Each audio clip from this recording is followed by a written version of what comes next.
Assalamualaikum warahmatullahi wabarakatuh. Ketemu lagi di sini sama saya.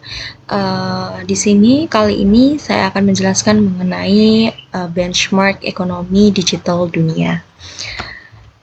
Nah, untuk pengertian umum dari benchmark ekonomi digital dunia sendiri itu merupakan sebuah pendekatan untuk mengukur, membandingkan, dan juga mengevaluasi penerapan teknologi digital dalam sistem ekonomi negara-negara.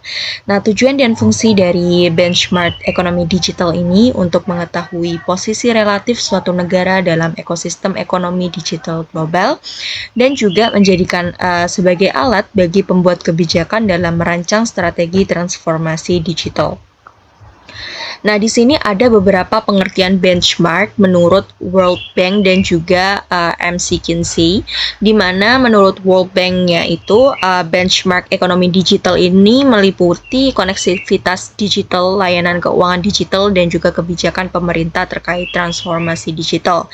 Sedangkan menurut McKinsey, benchmark digital ini tuh mencangkup indikator adopsi teknologi oleh industri, literasi digital masyarakat, serta efektivitas regulasi digital. Nah, manfaat dari benchmark ekonomi digital dunia itu bisa membantu identifikasi area prioritas untuk intervensi kebijakan, lalu juga manfaatnya itu untuk menjadi sebuah referensi untuk mengadopsi praktik terbaik dari negara-negara yang telah maju dalam transformasi digital. Nah, untuk negara dengan penerapan ekonomi digital terbaik di dunia, perkembangan ekonomi digital ini merupakan suatu keharusan bagi negara-negara di seluruh dunia agar tetap menjadi negara yang kompetitif dalam perekonomian global. Terdapat beberapa negara yang telah menonjol dalam penerapan ekonomi digital karena strategi nasional yang terintegrasi, infrastruktur yang memadai, dan sumber daya manusia yang terlatih, serta inovasi teknologi yang konsisten.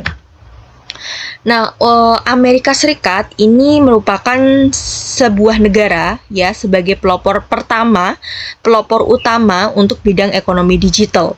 Negara ini tuh memiliki ekosistem inovasi paling berkembang di dunia yang didukung oleh keberadaan Silicon Valley sebagai pusat global teknologi inovasi, lalu juga universitas ternama seperti MIT dan Stanford yang menghasilkan riset teknologi yang mutakhir, serta investor dan juga modal ventura yang aktif mendanai startup digital. Nah, untuk Amerika Serikat ini itu merupakan sebagai pusat inovasi dan juga teknologi global.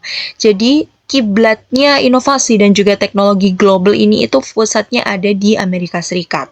Nah, contoh penerapannya itu kayak AWS atau Azure, yaitu cloud computing, lalu juga AI dalam bisnis dan layanan konsumen, Siri, Alexa, dan e-government dan digitalisasi sektor publik. Nah, selanjutnya untuk Tiongkok, transformasi digital skala nasional.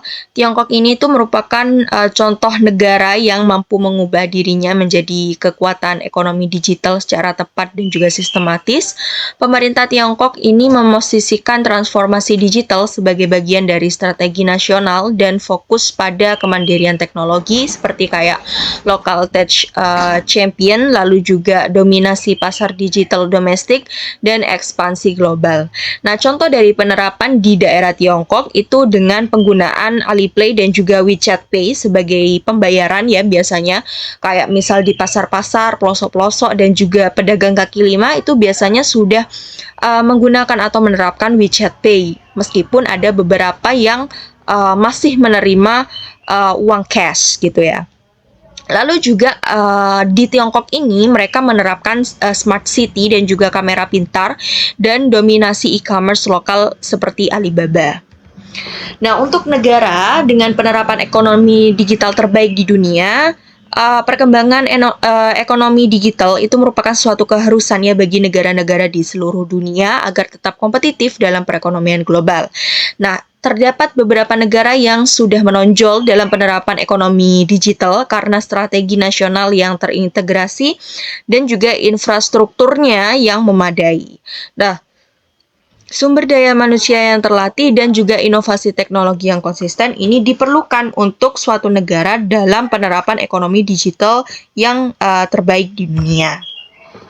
Nah, selanjutnya ini ada negara Korea Selatan, di mana negara Korea Selatan ini merupakan pusat internet super cepat dan masyarakat digital. Nah, Korea Selatan ini adalah negara yang berhasil memadukan infrastruktur teknologi yang mutakhir dengan kesiapan masyarakat untuk mengadopsi teknologi baru. Nah, keunggulan digital Korea itu didukung oleh pemerataan internet berkecepatan tinggi, salah satunya yaitu di Korea itu, dan budaya digital di daerah Korea ini itu cukup kuat di kalangan muda maupun tua. Dan dukungan pemerintah dalam pengembangan startup dan teknologi inovatifnya itu cukup tinggi gitu ya. Jadi di dalam Korea Selatan ini itu ada beberapa penerapan bisnis digital, yaitu seperti IoT dan 5G di rumah dan juga industri, lalu juga penerapan digitalisasi pendidikan dan hiburan digital serta ekonomi kreatif. Nah, perlu diketahui bahwasanya memang di Korea Selatan ini hiburan digitalnya itu sangat tinggi karena banyak kan bahkan sudah kita sadari bahwa banyak sekali hiburan-hiburan Korea gitu ya, kayak drama maupun reality show itu yang sudah disajikan lewat digital. Jadi selain diterapkan di televisi, ditayangkan di televisi, hiburan-hiburan ini juga bisa diakses oleh seluruh dunia melalui sebuah aplikasi seperti itu. Nah, selanjutnya di sini ada negara Jepang, di mana negara Jepang ini itu merupakan pemimpin teknologi dan transformasi menuju Society 5.0, di mana Society 5.0 ini itu menggabungkan ruang fisik dan juga digital secara seimbang. Nah, keunggulannya dari Society 5.0 ini itu adanya pemanfaatan robotika dan otomatisasi di industri, rumah sakit dan juga restoran, lalu fokus AI, big data dan blockchain di sektor logistik, keuangan dan juga layanan publik, serta pengembangan identitas digital nasional seperti digitalisasi layanan pemerintah melalui digital agency seperti itu. Nah, contoh penerapan teknologi dan transformasi menuju Society 5.0 di Jepang ini itu adanya Smart City, di mana Smart City-nya itu terletak di Tokyo dan Fukuoka, dan juga ada pelayanan publik digital kayak digital agency tadi dan juga identitas digital nasional. Nah, selanjutnya ada negara Singapura, di mana negara Singapura ini adalah suatu pusat model Smart Nation di Asia Tenggara, di mana Singapura ini itu meskipun negara kecil dengan dia itu memiliki visi misi besar melalui program Smart Nation-nya yang menjadikan pusat ekonomi digital dan inovasi global.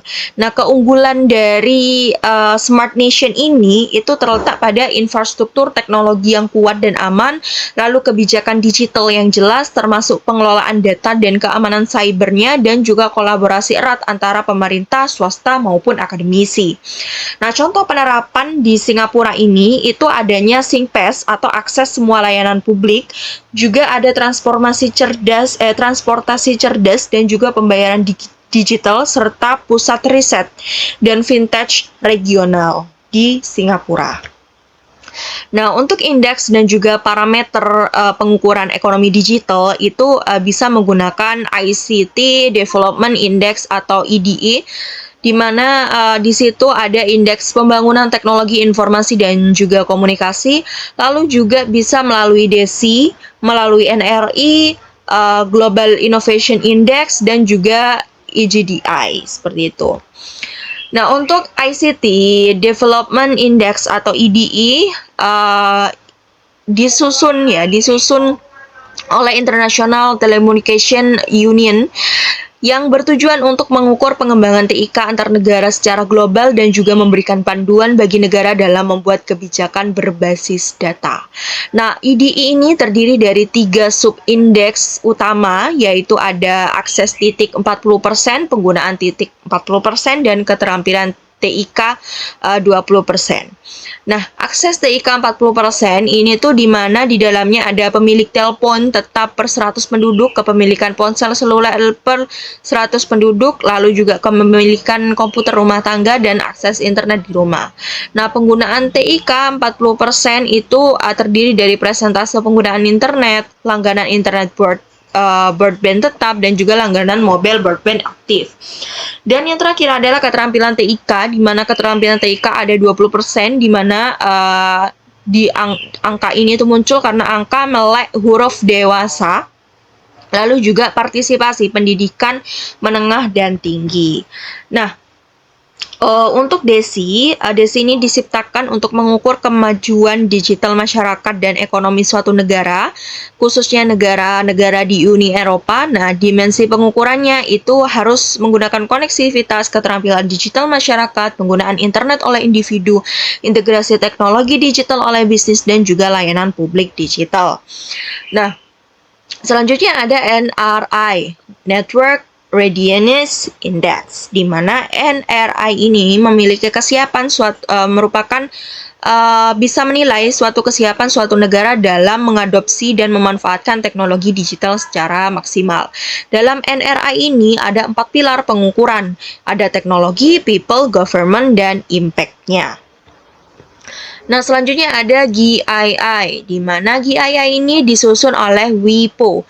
GII ini mengukur kapasitas dan hasil inovasi suatu negara untuk memetakan kesiapan ekonomi digital berbasis inovasi. Nah, untuk metodologi pengukurannya ada input inovasi dan juga output inovasi. Nah, kalau input inovasi itu meliputi kualitas universitas, investasi R&D, dan juga kerjasama internasional. Sedangkan untuk output inovasi itu meliputi publik ilmiah, jumlah aplikasi paten, produk kreatif digital, dan yang lain-lain.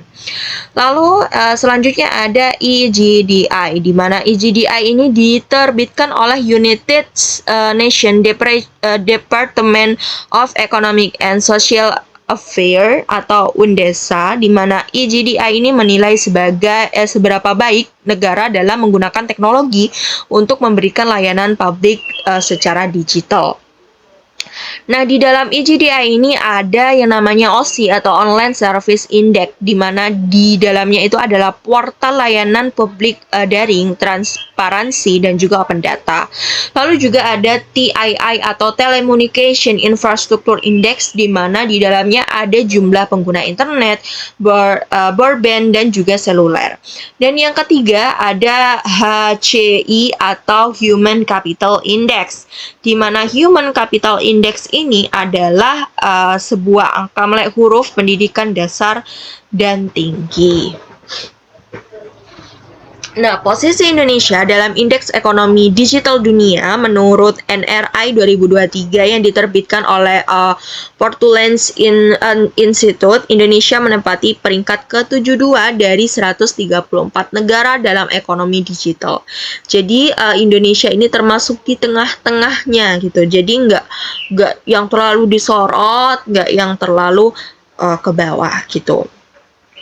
Nah, faktor dan kekuatan untuk digital dunia ini itu pastinya dengan jumlah penggunaan internet tinggi, ekosistem digital yang terus berkembang, dan terdapat dukungan pemerintah.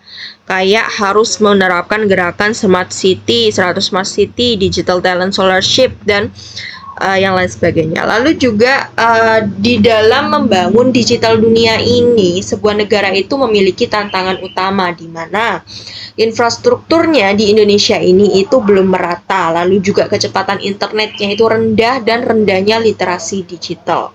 Nah, upaya yang bisa dilakukan pemerintah untuk membangun Indonesia agar bisa menaikkan peringkatnya, yaitu Indonesia harus menciptakan Indonesia Digital Vision di tahun 2024. Lalu juga bisa melalui program literasi digital nasional, dan juga melalui pembangunan infrastruktur kayak palaparing, satelit satelit, Satria, dan yang lainnya.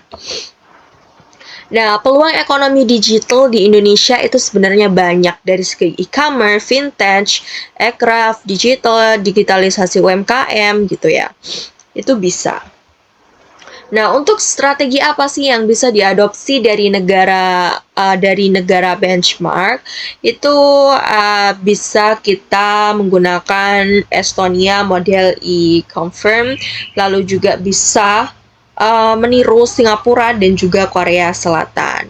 Dari segi digital ID sistemnya, data inovasi dan inkubasinya, dan juga investasi teknologi dan pendidikan digitalnya. Mungkin itu saja ya dari saya. Terima kasih. Sampai jumpa di video selanjutnya.